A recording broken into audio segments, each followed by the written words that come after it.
Welcome to Sweet Life Beat Life. We hope this video helps. You start by verifying system requirements.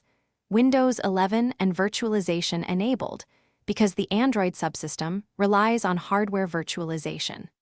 Once done, install Windows subsystem for Android from the Microsoft Store and enable developer mode inside it so you can sideload. Sign into a Google account you will use for the Play beta. This connects your device to the testing channel. Do these steps now to create the environment the beta needs before moving to Play installation. Next, you obtain the Google Play beta package or enroll your account in the official beta if available. This matters because beta builds may differ.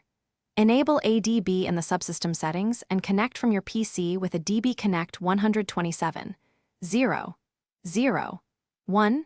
58,526, then install the Play Store APKs in the correct order so dependencies resolve. After installation, grant runtime permissions for Google Play services and the store, and reboot the subsystem. Finally, open the Play Store and sign in. Let Google Play services update fully because missing updates often break installs. Install a test app to verify functionality and make sure background syncing completes. If you hit login loops or crashes, clear the Play Store and services cache, uninstall updates, then reboot the subsystem. This often forces reinitialization. If problems persist, enable a DB logcat and check for permission or service errors. Those logs point you to the exact failing component to fix next.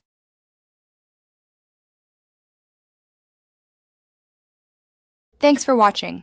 Consider subscribing if we helped you.